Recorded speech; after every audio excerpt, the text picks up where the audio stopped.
Watu wangapi waliingia katika madarasa za utafutaji wa ilmu ya dini, lakini kwa ushawishi wa sheitani wakaacha, wakakimbilia kwenye maisha, wakaonyeshwa njia za kupata darahim na dananir, kwamba ukifanya hivi utafanikiwa, utakuwa kadha wa kadha na kadha na kadha.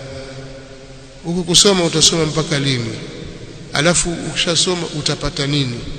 Wewe utakuwa ustadhi tu, utakuwa maalim. Na katika dunia hii watu duni kabisa ni wale waliosoma dini, hawana vipato, hawana maisha yao magumu, wana hiki na hiki, hawana mbele, hawana nyuma. Anakuletea sura za watu waliofeli mathalan katika jambo la dini, hawakupata izza na dini, kwa sababu kihakika hasa ukiwa katika ilmu kikweli kabisa na wewe ukawa ni mtu wa ilmu, unaishi kwenye rifaa, sio kwenye dhilla, kwenye izza unaishi, izzatun nafsi, ambayo tukisema izzatun nafsi si mali. Wewe una heshima na rifaa, una ufalme kwa sababu ya ilmu. Sasa kuna watu wamefeli katika hili, kwa hiyo sheitani akuletea wale waliofeli sasa katika jambo la ilmu, ndio uwe mfano kwako. Angalia fulani, hata kutajia watu fulani na fulani, akupe mifano ya wanawazuoni waliofanikiwa kwa sababu ya kufuata njia ya ilmu.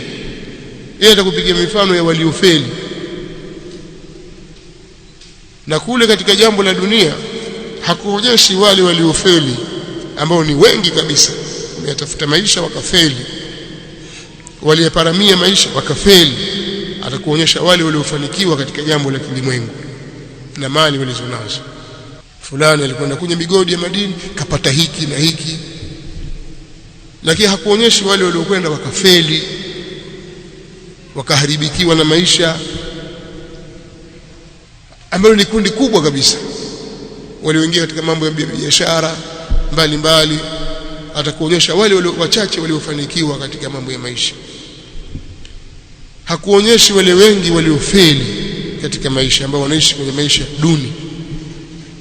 Sasa shaitani yeye huwa analizaini jambo, akalipamba jambo baya mpaka ulione zuri, na lile zuri mpaka ulione baya. waajlib alaihim bikhaylika wa rajlika washarikuhum fil amwali wal aulad wa'idhum. Shetani ahidi isipokuwa jambo la hadaa tu, ndio kawaida yake. Kwa hiyo nataka kusema kuwa ukishaingia kwenye jambo hili la dini na usomaji wa dini, basi ujue uko katika mapambano na sheitani. Na sheitani sio kaona kwamba lazima jiibilisi lenyewe lije ulione kwenye ndoto au sio kwa macho ulikwambie kadha wa kadha. Sheitani anaweza kukujia akaonekana ni mtu mstaarabu, mtu mwenye maneno mazuri, mwenye hikima na busara, lakini ni mtumishi wa shetani anayetaka kukutoa katika njia ya sawa. Yoyote anayekupa ushawishi, anayekushawishi kuacha jambo zuri akakupeleka kwenye jambo baya, huyo ni katika ndugu zake shetani na marafiki zake. Hata kama amevaa kilemba kizuri cha aina gani, kanzu na joho zuri na namna gani, anukia uturi wa kiasi gani, huyo ni katika ikhwanu ash-shayatin, ndugu zake na rafiki zake shetani, atakukutoa katika njia. Yoyote huyo anamtumikia shetani, anajua au hajui. Yoyote anakuhimiza kwenye jambo baya, yoyote anayekushawishi kukutoa kwenye jambo la khairi. Wewe utasoma dini mpaka lini? Kwa nini usiende huko ukatafuta maisha? Je, wewe ukisoma dini si utahitaji kuja kuoa? Wewe utapata wapi pesa? Ushajua utapata nini? Na wewe ukiangalia kwa ile akili yako ya kijinga, kwa kuwa hujafahamu bado, hujapata ile ladha ya ilmu, hujajua lengo la ilmu, wababaika. Unaona kweli itakuwaje sasa? Alafu kuonyesha mifano ya maustadhi au watu wanaoitwa maustadhi pengine waliofeli katika jambo la ilmu na maisha, hawakupata izza ile ilmu, wakajidhalilisha. Mtu kasoma dini lakini bado akawa ile izza na heshima ya ilmu haiko, amefeli, ndio anakutojea mifano hiyo. Angalia huyu, angalia huyu, angalia huyu, angalia huyu. Huku kwenye kutafuta dunia anakuonyesha wale top 10 katika nchi. Angalia fulani alifanikiwa kiasi hiki, fulani ana utajiri kiasi hiki. Akuonyesha wale juu kabisa katika 10 bora kabisa, ndio anakuonyesha. Hakuonyeshi wale watu waliofeli hata kwenye familia yako. Hakuonyeshi babako aliyefeli katika maisha, miaka yote, miaka 60 atafuta maisha hakupata. Kwa nini haiwezekani? Watu wangapi baba zao ni mafakiri, wajomba zao ni mafakiri, hawana maisha hivi. Katika familia ngapi ni familia za kimaskini? Kwenye familia yenu nyinyi mko watu wangapi?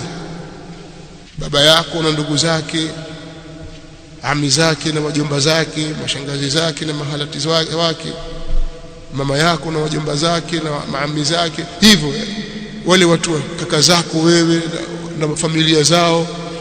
Watu wangapi katika familia yenu, na ni wangapi walifanikiwa kwenye maisha kwa sababu hawakusoma dini wakaingia kwenye mambo mengine, sasa wamefanikiwa? Ni wangapi? Shetani wote hakuonyesha, atakuonyesha mtu mbali asiyekuhusu, kwa sikio wala kwa njeve, watu mbali kabisa. Angalia fulani, angalia fulani. Sasa wewe waona wale, kweli bwana, kumbe nikitoka hapa nikienda kufanya hivi nitafanikiwa. Nikisema maneno haya haina maana kwamba hakuna mafungamano baina ya kusoma ilmu na kutafuta riziki, kwamba mtu akisoma ilmu atakaa msikitini tu basi hakuna kutafuta riziki. La, lakini nataka kusema kwanza hakuna mafungamano baina ya kusoma na riziki. Dunia nzima inajua hivyo, kwamba hakuna mafungamano yoyote baina ya kuwa huyu ni msomi na huyu kuwa tajiri. Ni vitu vina mafungamano yoyote. Ndio maana utaona masomi wengi, wewe ufuatilie maprofesa wakubwa, wengine maprofesa katika mambo ya uchumi, wanaajiriwa na watu ambao hawakusoma, ili waandikie mikataba yao, watengenezee strategic plan zao, watengenezee kadha ndio apewe. Sasa hii mzee tukupe ngapi? Nitanifikiria mzee. Huyu mzee anaambiwa mzee darasa la 7 au form 4 tu, au hakusoma kabisa. Nifikirie tu bwana. Profesa tukupe ngapi bwana?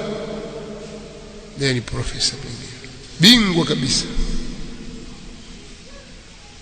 Kwa hiyo hakuna mafungamano, tutazungumza, hakuna mafungamano baina ya kipato au baina ya riziki ya mtu na kusoma. Ni vitu viwili tofauti.